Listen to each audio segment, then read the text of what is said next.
गुरु जी, शुक्राना गुरु जी। जय गुरु जी, संगत जी। संगत जी, हम शिशु महापुराण की कथा कर रहे थे, जिसके 24 पार्ट्स ऑलरेडी चैनल पर अपलोडेड है। ये 25th पार्ट है। तो हम एक बारी गुरु जी के मंत्र जाप के साथ स्टार्ट कर लेते हैं। ओम नमः शिवाय, शिव जी सदा सहाय। ओम नमः शिवाय, गुरु जी सदा सहाय। जय गुरु जी। काल वचन शिव प्राप्ति। पार्वती जी बोली, हे नाथ, योगी वायु का पद कैसे पाता है? सो मुझे कृपा करके सुनाइए। सदाशिव बोले, हे चंद्र बदनी, सुनो। देहरी में रखे दीपक की भांति हृदय में स्थित वायु अंदर तथा बाहर दोनों ओर प्रकाश करती है। ज्ञान, ज्ञानो विज्ञान, उत्साह आदि सभी वायु द्वारा प्रवृत्त हुआ करते हैं। अतः जिसने पवन पर विजय प्राप्त कर ली, उसने संपूर्ण जगत को ही जीत लिया। योगी वायु को पेट में भरने का अभ्यास करता रहे। इसी अभ्यास के परिपक्व हो जाने पर उन योगी के हजारों नेत्र तथा हजारों हाथ पैर हो जाते हैं। प्राणायाम वह होता है जिसमें सिर और व्याहतियों के साथ गायत्री मंत्र जपते हुए प्राण वायु का निरोध हो जाए। हे कल्याणी, तेज के सिद्ध करने की बात और सुनो। योगी को ऐसे एकांत में शयन करना चाहिए जहाँ सूर्य चंद्र का प्रकाश रहता हो और एकांत हो। वहां आसन पर बैठ निरालस्य होकर दोनों बोहों के मध्य स्थित अग्नि तेज को देखें। फिर हाथ की उंगलियों के द्वारा 1 घंटा नेत्र बंद रखें। इस प्रकार धीरे धीरे अभ्यास के द्वारा योगी को ईश्वरीय ज्योति दिखाई देगी। तब योगी परम सिद्ध होता है। हे कल्याणी, योगियों को तिर्यावस्था प्राप्त हो जाने पर भव बंधन छूट जाता है। योगी शरीर को ऊंचा करके अंजलि बांध ले, फिर बंचू जैसा मुख करके उसमें शनैः शनैः वायु का प्रवेश करे तो एक ही क्षण में जीवनदायक जल तालू से टपकने लगता है। उसे पान करके योगी दिव्य शरीर वाला हो जाता है और भूख प्यास से रहित वह मृत्यु को जीत लेता है। छाया पुरुष का वर्णन। महादेव जी बोले, हे देवी, जो पुरुष सूर्य या चंद्रमा की ओर पीठ करके अपनी छाया देखता है और श्वेत वस्त्र धारण कर दीप धूप आदि से सुवासित होकर छाया को देखता है, उसे ब्रह्म की प्राप्ति होती है। छाया को देखते समय ओम नमो भगवते रुद्राय इस नवाक्षर मंत्र का जप करें। उससे ब्रह्म हत्या का पाप भी छूट सकता है। यदि उसे छाया बिना मस्तक के दिखाई दे तो 6 महीने के अंदर उसकी मृत्यु समझनी चाहिए। यदि उसका शुक्ल वर्ण हो तो धर्म की वृद्धि होगी। रक्त वर्ण हो तो बंधन और पीत वर्ण होने पर शत्रु जानो। यदि छाया बिना नासिका के हो तो मृत्यु बंधु की या भक का डर होता है। यदि कोटि ना हो तो पत्नी का विनाश और पैर ना हो तो विक्षोभ होता है। हे पार्वती, छाया देखते समय 1 वर्ष तक नवाक्षर मंत्र का जप करता रहे तो उसे सभी सिद्धियां प्राप्त हो जाती हैं। हे पार्वती, अब ब्राह्मणों के सिर पर रहने वाली परम गुहा खेचरी विद्या को भी सुनो। यह दृश्य अदृश्य निश्चला सनातनी बिंदु भगालिनी है।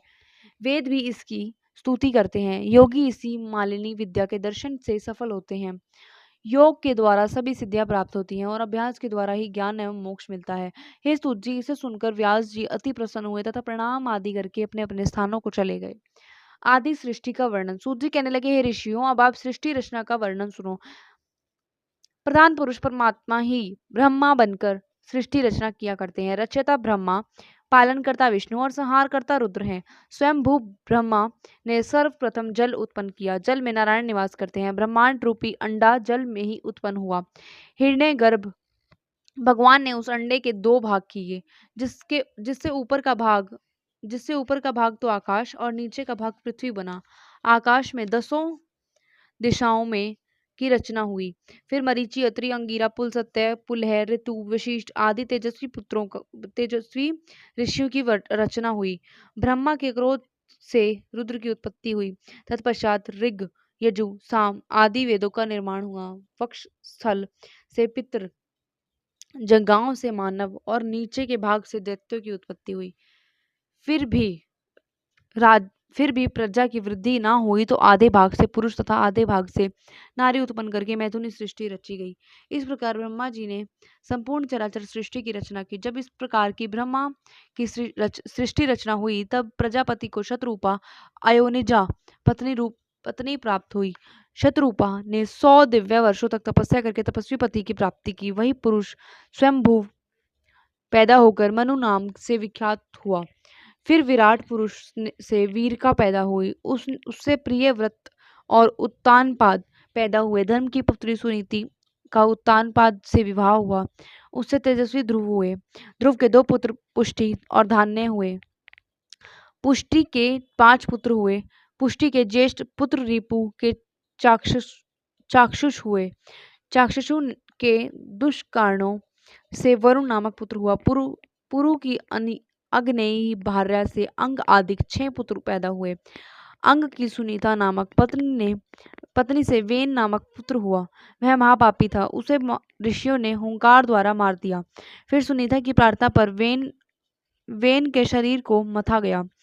उसके दक्षिण हाथ के मंथन से विष्णु के अवतार राजा पृथु का जन्म हुआ। पृथ्वी का दोहन तथा राजसूय यज्ञ ये 2 कार्य राजा पृथु के प्रजा की भलाई के लिए महान कार्य थे। राजा पृथु के हयशव और विश्वजीत ये 2 पुत्र पैदा हुए। ये संसार में बहुत प्रसिद्ध हुए। शिखंडिनी ने महिर को पैदा किया।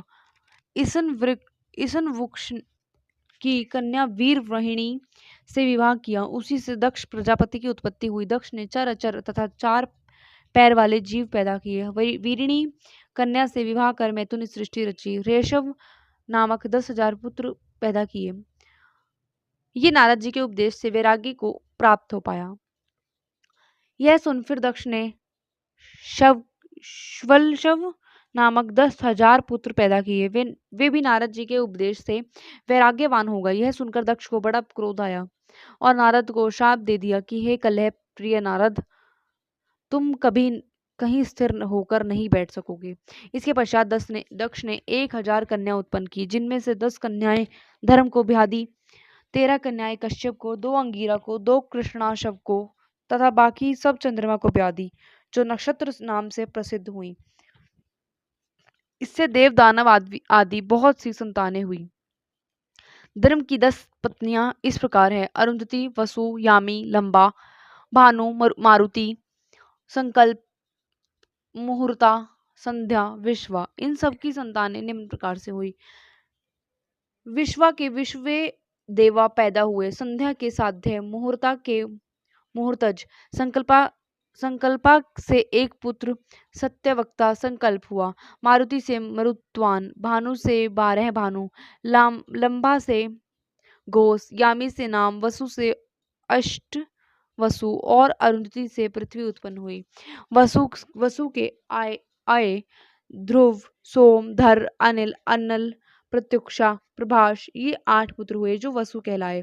ध्रुव का संसार में प्रसिद्ध काल नामक पुत्र हुआ। सीम से वर्चा नामक भगवान हुए। धर के पुत्र द्रवणी तथा द्रव्य हुए। मनोहरा से रमण, शीशर, प्राण आदि हुए। शिवा पत्नी से अनिल का पुत्र पुरोजव हुआ। अनिल के 2 पुत्र हुए। अग्निपुत्र कुमार स्वामी कार्तिक हुए। उनके 3 पुत्र शाक, विशाख तथा तेगमय हुए। वसुप्रभा से विश्वकर्मा की उत्पत्ति हुई। ये शिल्प विद्या में निपुण थे। रेवत, अज्ञेय, मव, भीम, वाम, उग्र, वृषा, कपि, अजेकपाद, अहिबुर्धन, बहुरूप तथा महान, ये 11 रुद्र हुए। रुद्रों की संख्या तो करोड़ों है, परंतु अजेकपाद, अहिबुर्धन, त्वष्टा, वीर्यवान, हर, बहुरूप, त्र्यंबक, अत, राजित, कपि, शंभु, कृपदी तथा रेवत, ये 11 रुद्र संसार के स्वामी हैं। कश्यप के वंश का वर्णन। हे सूत जी, अब कश्यप ऋषि की पत्नियों से उत्पन्न संतानों का वर्णन करता हूँ। अदिति, दिति, सुरसा, अरिष्ठा, इला, दनु, सुरभि, विंता, रामा, क्रोधवशा, कद्रु, त्रुनीजा आदि की संतानों के नाम सुनिए। प्रथम मनवंतर में तुषिता नामक 12 देवता हुए। ये सब कश्यप द्वारा अदिति से उत्पन्न हुए थे। इनकी उत्पत्ति लोकहित के लिए चाक्षुष मनवंतर में हुई। इसके पश्चात दक्ष कन्या से इंद्र तथा विष्णु की उत्पत्ति हुई। अर्म्या, दाता, त्वष्टा, पुषा, विवस्थान, सविता, मित्रावरुण, अटा, भाग आदि 12 आदित्य चाक्षुष मनवंतर में हुए। इस प्रकार अदिति की संतानें हुई। अब सोम वंश की उत्पत्ति सुनिए। सोम की 27 पत्नियां थीं। उनकी अति दीप्ति संतानें हुई। अरिष्ट नेमि के 16 पुत्र उत्पन्न हुए तथा एक कन्या उत्पन्न हुई। स्वधा से पितृ हुए, सती से अंगिरा हुए। ये सब सहस्त्र युग के अंत में ही पैदा हुए। कश्यप के दीति से हिरण्यकश्यपु और हिरण्याक्ष 2 पुत्र बड़े वीर हुए। विप्रचिति द्वारा सिंहिका नामक कन्या उत्पन्न हुई। हिरण्यकश्यपु के अनुहाद, हल्लाद, सहलाद तथा प्रहलाद 4 पुत्र हुए। कुकरी, शकुनी, महानाद, विक्रांत एवं काल सब ये महापंडित तथा महाबली थे। ये सब दीति की संतानें थी। दनु के महापराक्रमी 100 पुत्र हुए। स्वभानु को प्रभा नामक कन्या हुई। पुलामा को शची, वृक्ष परवा को उपदानवी, हरिश्रा, शमिष्ठा नाम की 2 कन्याएं हुई। वैश्वानर की पुलोमक तथा पुलोमा 2 कन्याएं हुई। ये मरीचि ऋषि की पत्नियां हुई। इन्हीं से 60,000 दानव उत्पन्न हुए। विप्रचिति द्वारा सिंहिका के भी अनेक पुत्र हुए। विनीता के गरुड़ और अरुण 2 पुत्र हुए। गरुड़ पक्षियों में श्रेष्ठ थे। सुरसा के अनेकों तेजस्वी भाषा ज्ञाता सर्प हुए। इन हजारों सर्पों में वासुकी, तक्षक, ऐरावत, महापद्म एवं कब्बल, अश्वतरु प्रधान प्रधान राजा हुए। ये सब आकाश में विचरण करते थे। एला के पद्म, कक्रीटक, धनंजय, महालीन, महाकर्ण, धृतराष्ट्र, बलाहक, कुहर, पुष्पदंत, दुर्मुख, सुमुख, बेहतर, खरे, रामा, पाणी आदि पुत्र उत्पन्न हुए। इसी प्रकार क्रोधावशा के भी मरुतगण हुए, जिनकी दाढ़ें थी। अंडे से पैदा होने वाले जीव जंतु पक्षी आदि भी पैदा हुए। वाराही से पशु हुए। अनुसुईया के बलवान 50 पुत्र पैदा हुए। सुरभि से शशा तथा भैंसा हुआ। ईला से बैल तथा वृक्ष हुए। शशा से यक्ष, राक्षस, अप्सरा तथा मुनिगण पैदा हुए। अरिष्ठा से मनुष्य तथा सर्प पैदा हुए। इस प्रकार यह कश्यप के वंश का वर्णन संक्षेप में कहा। ये सभी कश्यप की पत्नियों की संतानें थी। सूत जी बोले, मुनियों, अब वैवस्वत मनवंतर की सृष्टि का वर्णन सुनो। यह हवन आदि करने वाली सृष्टि हुई। इसमें सर्वप्रथम 7 ऋषि हुए। उन्हें ब्रह्मा ने अपना पुत्र माना। तभी दीति ने कश्यप जी के पास जाकर सेवा शुश्रूषा से तथा सूति आदि के द्वारा इंद्र को भी भावी वाला पराक्रमी पुत्र होने का वर मांगा। कश्यप ने ऐसे पुत्र होने का वरदान दे दिया। कश्यप जी दीति को ऋतुदान देकर कहीं चले गए। इंद्र ने यह बात किसी प्रकार से जान ली। वह दीति के व्रत भंग करने का अवसर देखने लगा। 1 वर्ष की अवधि में इंद्र को एक दिन अवसर मिल गया। उस दिन दीति झूठे मुंह बिना हाथ पैर धोए ही सो गई। इंद्र मौका पाकर उसके गर्भ में इसी कारण प्रवेश कर गया। इंद्र ने गर्भ में घुसकर वज्र के द्वारा गर्भ के 7 टुकड़े कर डाले, किंतु टुकड़े करने पर भी वे सभी जीवित रहे। सातों रो रो कर इंद्र से प्रार्थना करने लगे, हमें आप क्यों मारते हैं? हम तो आपके भाई हैं। इंद्र ने उन्हें छोड़ दिया। वे सात के 49 मरुदगण हो गए। ब्रह्मा जी के वेन के पुत्र पृथ्वी को आधा राज्य दिया। सोम को ब्राह्मण, वृक्ष, नक्षत्र, ग्रह एवं भूतों का राजा बनाया। वरुण को जल का राजा बनाया। विष्णु आदित्यों के राजा हुए। पावक वसुओं के, दक्ष प्रजापतियों के, इंद्र मरुदगणों के, प्रहलाद दैत्यों के, वेवस्कत यम पितरों के राजा बनाए।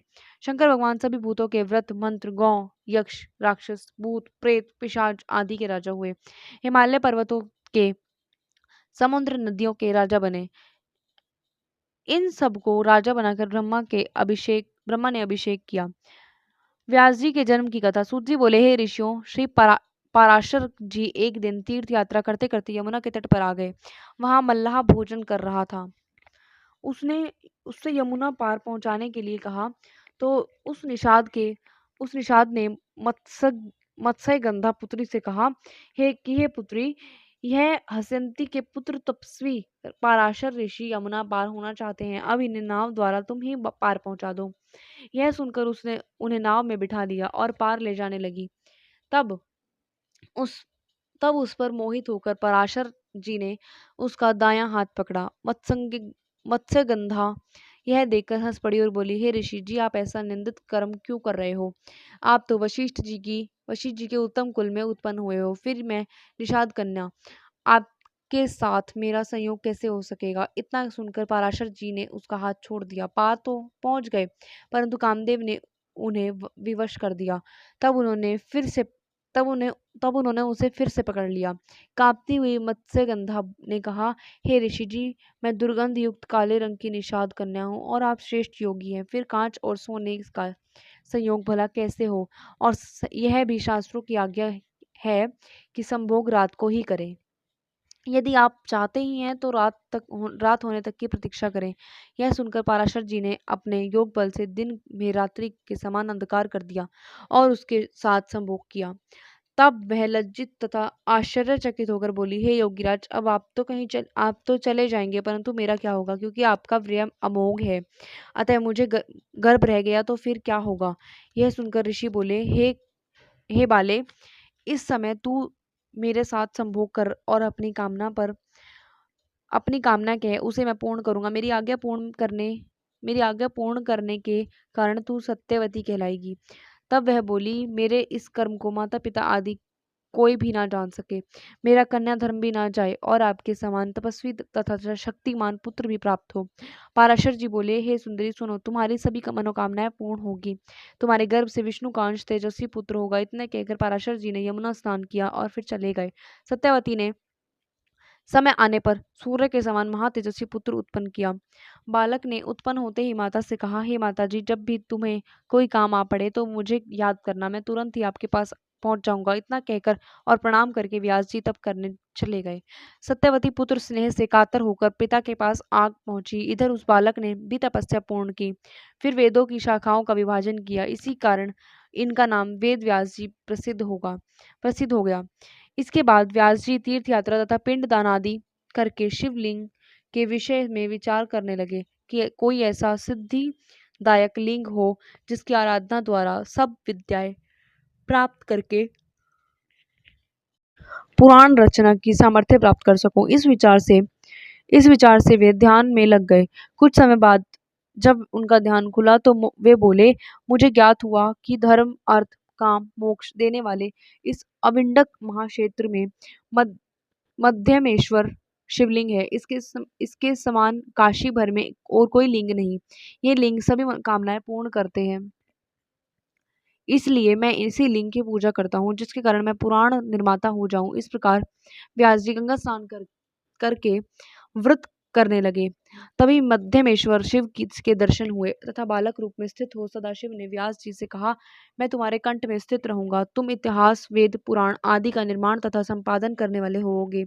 तब शिव कृपा से श्री वेद व्यास जी ने ब्रह्मा, पदम, विष्णु, शिव, भागवत, भविष्य, नारद, मार्कंडेय, अग्नि, ब्रह्म, वेवृत, लिंग, वराह, स्कंद, कुर्म, मत्स्य, गरुड़, वामन, ब्रह्मांड, इन 18 पुराणों की रचना की। यह रहस्यमयी तत्कथा महान पुण्यदायक है। इसके श्रवण करने से समस्त पाप नष्ट हो जाते हैं। मधु कैटभ वध महाकाली का वर्णन। ऋषि बोले, हे सूत जी, अब आप जगत माता उमा का चरित्र वर्णन कीजिए। सूत जी बोले, हे ऋषियों, आप लोग धन्य हैं जो उमा देवी का चरित्र सुनना चाहते हैं। अतः अब आप परम मंगलदायक भगवती के चरित्र का श्रवण कीजिए। स्वरोचिष मनवंतर में एक विरथ नामक राजा हुआ। उसका पुत्र सुरथ हुआ। वह बड़ा पराक्रमी तथा तेजस्वी था, परंतु अन्य 9 राजाओं ने मिलकर उस पर आक्रमण कर दिया और उसे राज्य से निकाल दिया। तब वह एक वन में महर्षि मेधान तिथि के सुंदर आश्रम में जाकर रहने लगा।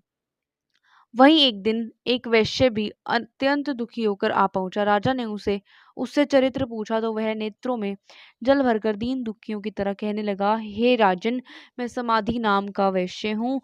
मैं बड़े धनाढ़ कुल में उत्पन्न हुआ हूँ। मुझे मेरे पुत्र पौत्रादिकों ने धन के लोभ से घर से निकाल दिया है। उन्होंने मुझे अपना भी नहीं समझा और नाम मुझे उनकी कुशलता ही मिली है। यद्यपि उन दुराचारियों ने मुझे घर से निकाल दिया है, परंतु फिर भी उन स्वजनों के प्रति मेरा मोह है। इस प्रकार राजा और वैश्य परस्पर बातचीत करते हुए दोनों मेधा ऋषि के पास पहुंचे।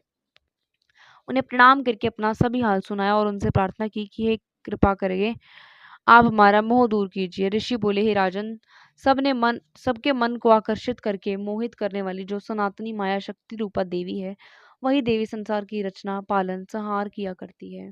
यह सुनकर राजा पूछने लगे कि हे स्वामी, ये महामाया देवी कौन है? कृपया इनका वर्णन कीजिए। ऋषि बोले, हे राजन, जब प्रलय हुई तो योगी राज विष्णु भगवान शैया पर योग निद्रा में शयन कर गए। तब भगवान विष्णु के कान के मैल से मधुकैटभ नाम 2 दैत्यों की उत्पत्ति हुई। विष्णु की नाभि से कमल और कमल में से ब्रह्मा जी प्रकट हुए। वे दैत्य जब ब्रह्मा जी को मारने के लिए तैयार हुए तो ब्रह्मा जी उन दैत्यों को देखकर विष्णु की माया परमेश्वरी देवी की स्तुति करने लगे। वे बोले, हे महामाया, हे शरणागतों की रक्षा करने वाली, मेरी रक्षा करो, आपको बार बार प्रणाम है। तब ब्रह्मा जी की स्तुति से प्रसन्न होकर महाकाली फागुन शुक्ला द्वादशी को भगवान विष्णु के मुख तथा नेत्रों से प्रकट हुई। तभी जनार्दन भगवान जी भी जाग गए और उन्होंने सुदर्शन चक्र जंघाओं पर रखकर उन दैत्यों का वध कर दिया। ऋषि जी बोले, हे राजन, एक रंभासुर नाम का दैत्य था। उसका महेश नामक महापराक्रमी पुत्र हुआ। उसने समस्त देवताओं को परास्त करके युद्ध में इंद्र को भी परास्त कर दिया और स्वयं इंद्रासन पर आसीन हो गया। सभी देवता और मुनि मिलकर ब्रह्मा जी के पास गए। ब्रह्मा जी उन्हें भगवान विष्णु तथा शंकर जी के पास ले गए। देवताओं ने इस प्रकार महिषासुर का वृतांत सुनकर शंकर जी तथा विष्णु भगवान को क्रोध उत्पन्न किया। तब उनके मुख से तथा देवताओं के शरीर से तेज उत्पन्न हुआ। सभी तेज मिलकर एक सुंदर स्त्री के रूप में बदल गया। उसे देख सभी देवता प्रसन्न हुए। अनेकों देवताओं ने उन्हें नाना प्रकार के आयुध तथा आभूषण प्रदान किए। उनको प्राप्त कर उस महादेवी ने घोर अट्टहास किया।